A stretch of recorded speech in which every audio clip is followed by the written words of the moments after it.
vamos iniciar aqui agora o nosso bate-papo com o professor Laércio. Muito obrigada por vir no meu primeiro programa. É uma honra para mim, Vilma, ser convidado para vir no seu primeiro programa, na sua estreia. Pois é. Laércio, falar de você, assim, o seu currículo é muito extenso. Professor, músico, astrofísico, tudo que é de físico você entende, né, Laércio? É minha área profissional. Acho que você já nasceu assim, né? Já nasceu, olha, que desde o colégio, desde o ginásio, né? Eu era considerado, assim, um gênio de matemática, física. Gêniozinho, né? Aquela coisa assim, né? Criança. Né? Apaixonado por astronomia, pelo céu, né? Na minha vida toda. E por isso que eu fui fazer física, né? Na Unicamp, depois me especializei em astrofísica, escrevi livros na área também de astrofísica e cosmologia, né? Área profissional. Eu imagino como que deve ter sido para você quando começou a surgir os primeiros filmes, né?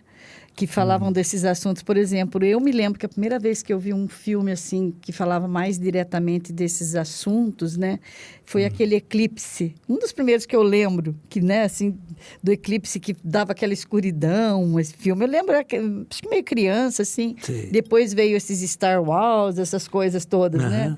E a gente vai se encantando, né? Cometa Halley. Acho que é o melhor filme mesmo, né, que mexeu. Porque o diretor, extremamente profissional, né? Spielberg, fantástico, né? Fazendo Contatos Imediatos do Terceiro Grau. Sim, assisti também. Ele contratou consultores, né? Profissionais. Ele contratou o J. Allen Hynek, que trabalhava com a Força Aérea Americana, era um astrofísico americano que era consultor da Força Aérea para assuntos ligados a OVNIs, objetos voadores não identificados. Né? James Hurtak, que é um outro físico, né? Que é esotérico também, que foi responsável em colocar aquele som no filme, pam, pam, pam, pam, pam, aquelas 5 notas.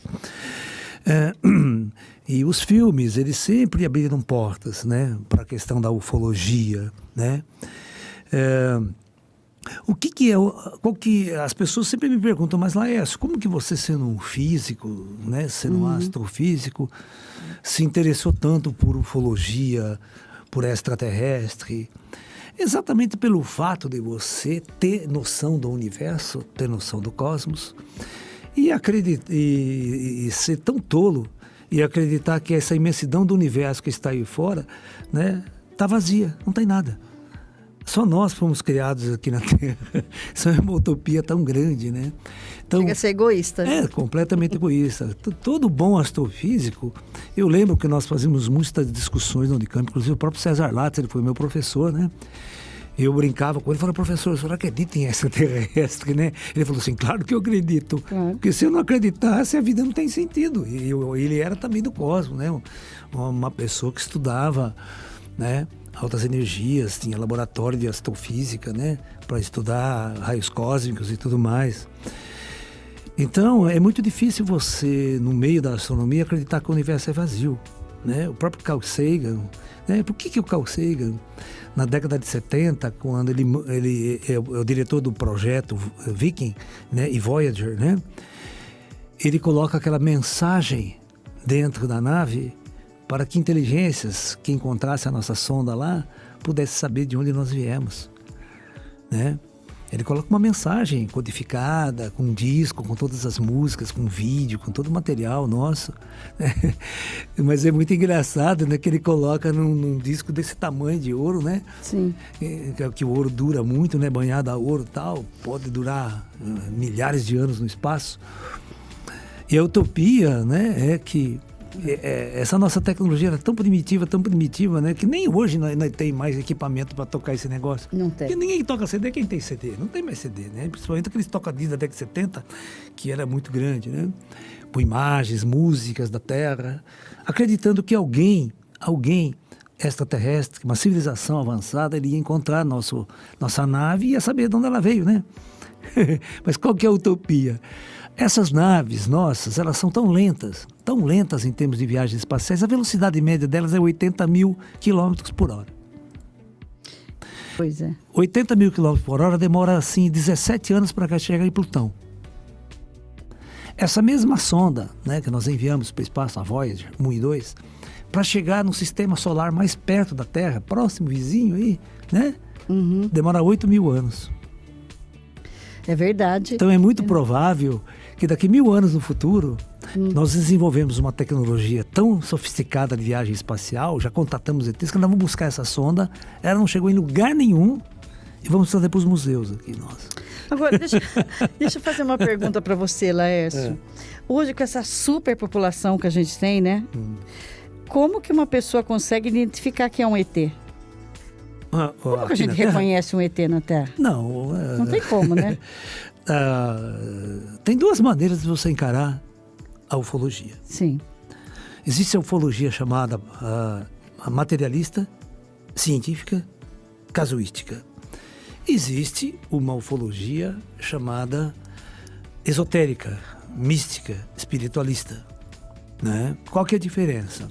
A diferença é que uma ufologia encara a natureza humana como materialista. Não tem espiritualidade, não tem espírito, não tem vida após a morte, não tem nada. Aí você tem uma outra ufologia que vai encarar, né, o extraterrestre e vai tentar entender quem nós somos nesse contexto cósmico, né? Aí vai entrar Chico Xavier, vai entrar os grandes médiuns brasileiros, né? Vai entrar toda uma visão espiritual do próprio ser humano, né? O ser humano, quando morre, continua existindo. Se ele continua existindo, ele não precisa desse corpo para existir. Então, a consciência, ela existe antes deste corpo, né? Essa é uma grande discussão na física quântica e espiritualidade de hoje em dia, é a consciência não ser fruto de uma evolução biológica, né, do cérebro. A consciência ela é anterior a qualquer organismo biológico. E isso vem demonstrando, né, que nós somos muito anterior à própria existência humana aqui na Terra. Nós somos seres oriundos de dimensões superiores, de dimensões espirituais, dimensões astrais. Então, se nós não tivemos a nossa origem aqui na Terra, o que nós somos? A questão interior, a questão de nossa alma, de nosso espírito, veio de onde? Se nós não tivemos uma origem terrestre, nós somos extraterrestres. É gozado que você está falando isso, a gente nunca presta... Não é que a gente não presta atenção, a gente passa desapercebido, vamos falar assim, né? Você vê, a própria Bíblia tem algumas citações, e a gente até canta uns cantos que fala na casa paterna tem muitas moradas. Tem isso, tantas citações. Na casa de meu pai tem muitas moradas, né? E mesmo assim, eu fiz muitos anos Maria de Nazaré. Assim, ó, eu fui Maria de Nazaré. E eu me lembro, assim, tem algumas passagens que me fascinavam, porque você estava ali no momento, você estava vivendo aquele personagem, né? Sim. Por exemplo, quando Jesus mesmo fala assim, se o meu reino fosse desse mundo, aí eu me perguntava... Qual que é o mundo dele, né? Porque não é só dele falar isso, dizer assim, fosse esse mundo, não trariam a voz, ele fala, alguém me defenderia, eu não me lembro, alguma coisa assim tinha no texto, né? Então, acho que, e a igreja, de alguma forma, ela apagou, ela tirou muitos registros lá na história, né? A gente sabe disso, que muitas coisas foram apagadas, né? Nós temos muitos ufólogos, inclusive tem um seriado muito bem visto nos canais a cabo, no History Channel, por exemplo, que se chama Alienígenas do Passado. Sim, eu vejo. Né?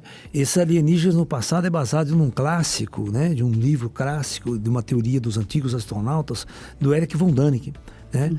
Que lá na década de 60 ele lança um livro falando, eram os deuses astronautas? Então, pegando os nossos profetas bíblicos, né, pegando todos aqueles indivíduos que eles eram paracontactados, né, eram médiuns que contactavam inteligências extraterrestres, né, através de capacidades paranormais. O livro do Enoque, por exemplo, ele conta saídas de corpo, né? O próprio João Evangelista conta que ele é arrebatado, levado aos céus, né? Mas como que ele é arrebatado e levado aos céus, né? É a mesma escola que fala da Virgem Maria, como ela foi arrebatada. Tem essas histórias, tem, né? Então, o que acontece? Se você tem uma interpretação mais científica, mais moderna, você pode imaginar que eles foram levados, abduzidos por uma nave extraterrestre, foram levados por um ambiente extraterrestre de tecnologias avançadíssimas. Mas agora você pensa, para um homem de 2.000 anos atrás, ou mais, né? Como que ele encararia um lugar, toda essa tecnologia que nós estamos vivendo hoje aqui, com celular, televisão, tal, cama, sabe? Isso é a coisa mais avançada que eles conheceram, era camelo, né? E cavalo. Então, é muito importante que a gente entenda que os parâmetros éticos e os parâmetros, como a gente fala assim, linguísticos, eles não tinham para definir o que eles viam e o que eles vivenciavam, né? Você está entendendo? Então, se torna muito complexo interpretar as suas visões. A própria visão de Ezequiel na Bíblia, né? Sim. A visão de Ezequiel, extremamente, ele viu uma nave extraterrestre pousando, né? E descendo pessoas de dentro da nave, mas com traje espacial, que para ele pareciam bichos estranhos, né? Quando você visita, por exemplo, na Europa, quando você visita os museus na Europa, quando você visita a própria Capela Sistina, mas antes de chegar na Capela Sistina, tem a Capela de Rafael e umas outras. E se você parar para observar, tem muitas telas que você vê pintada que tem ali. Parece tem os objetos, assim. Você fala, mas é que as pessoas passam andando, elas não param para observar, né? Então, essas obras de arte muito antigas colocadas nesses museus, elas já retratam isso, né, Laércio?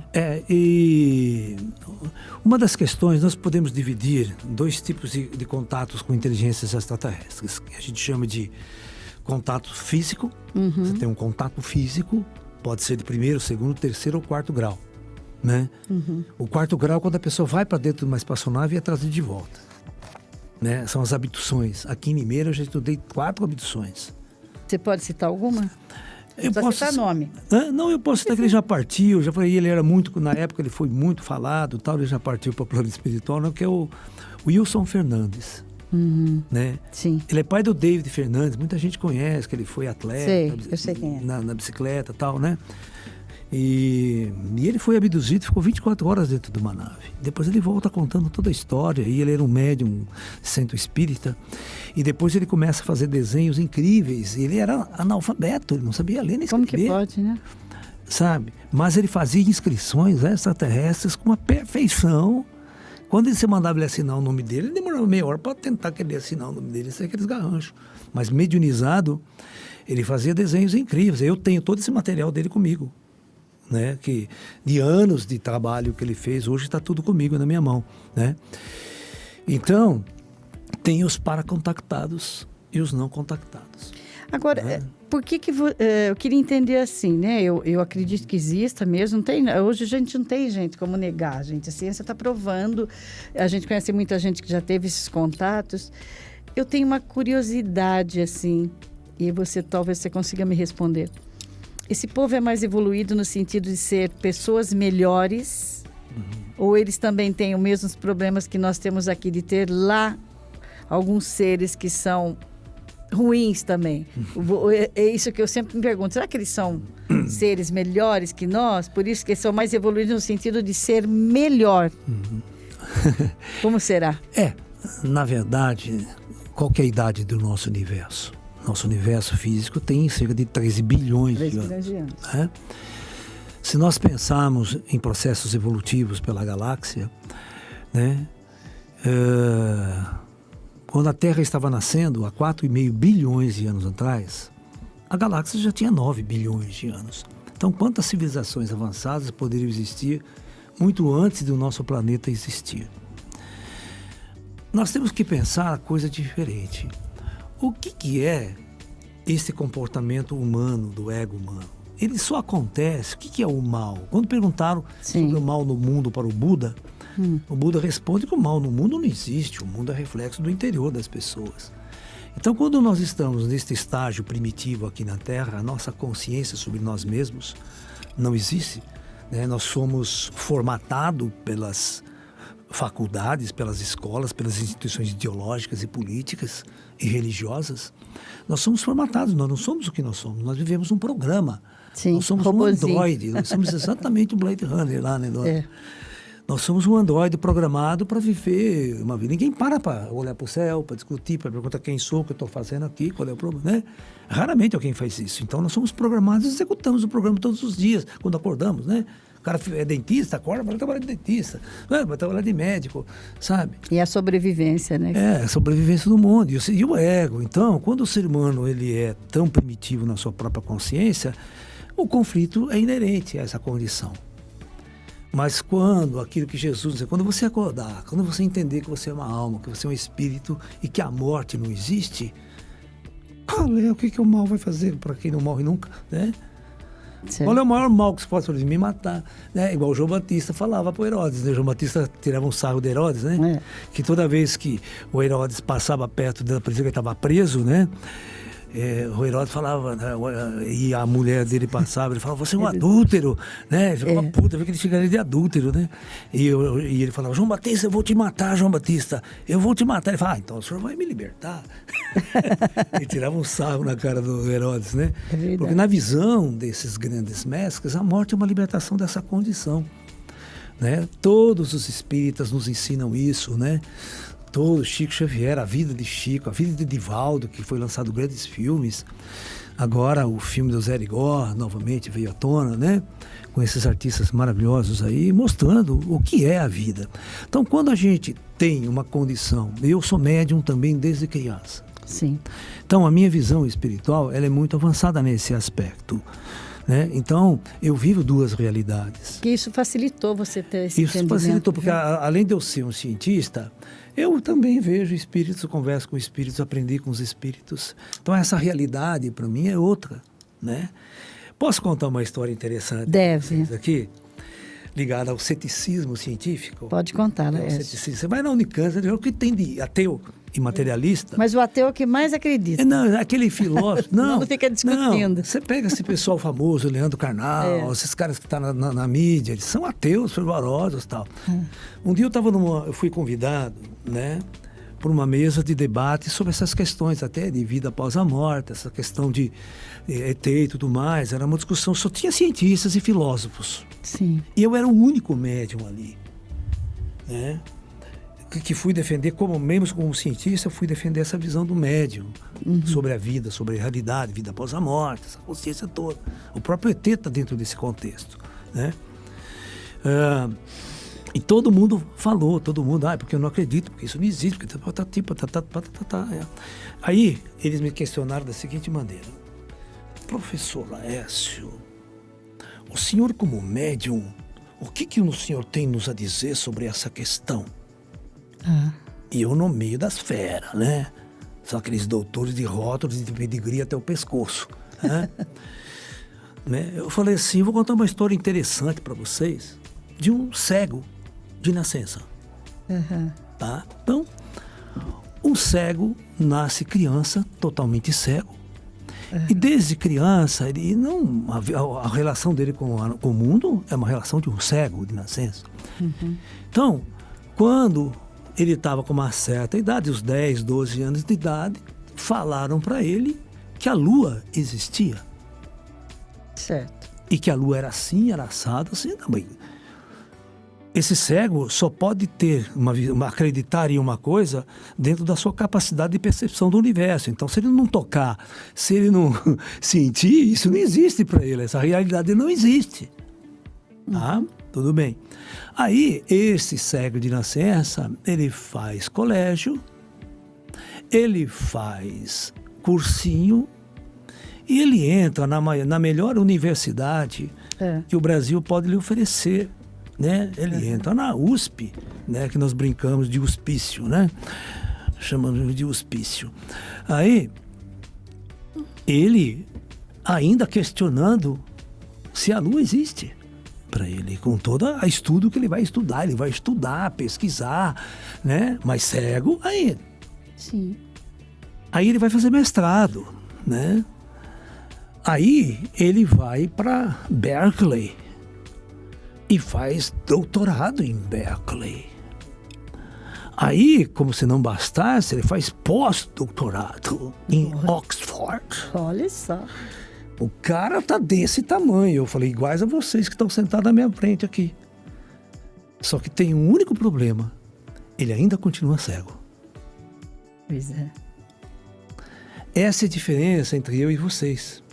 Eu vejo os espíritos ao meu lado. Tem algum aqui? E vocês continuam cegos. Então, enquanto vocês não deixarem de ser cegos, a sua visão de mundo, a sua visão de universo vai ser completamente restrita, não importa a quantidade de rótulos que vocês tenham. Professor, eu só quero colocar aqui que eu estou extremamente honrada de quem está nos assistindo aqui. Olha. O Enoque está nos assistindo, Enoque Ramos, gente, já tem uma audiência do Enoque. É uma honra, Enoque, olha, ele escreveu aqui. Opa, Lala, estamos em viagem assistindo você. Daí aqui, né, ele colocou aqui, tipo, meu óculos aqui, Baiano e o Fernando, indo para o balneário de Pissarras, do curso de Tai Chi. Gratidão pela oportunidade. Enoque, um beijo para você. Uma hora eu quero bater um papo com você também, que eu sou sua fã também. E também aqui, olha, eu quero dizer, a Cristina Otani dizendo que está adorando o programa. O Marcos também. Ele está falando, agradecendo aqui também. A Andréia Bernardes, parabéns, Vilminha, parabéns pelo trabalho, não é verdade? Está dizendo aqui. A Maísa Cantora deixa uma pergunta no WhatsApp, nós vamos ver. Tem bastante gente aqui falando que está gostando do nosso papo, mas como não gostar, né? Agora eu queria só fazer uma pergunta, eu queria entrar numa área da astronomia, que eu tenho essa questão... Como está hoje, né? Nós estamos vendo, todo dia tem milhões de lançamentos, né? Quem está lançando mais, a China ou ainda a NASA continua fazendo os lançamentos? Não, o maior número de lançamento ainda é dos NASA, Estados Unidos. Da NASA. Agora, Laércio, desde que eu sou... Olha, eu me lembro, meu pai era vivo, meu pai faleceu em 82.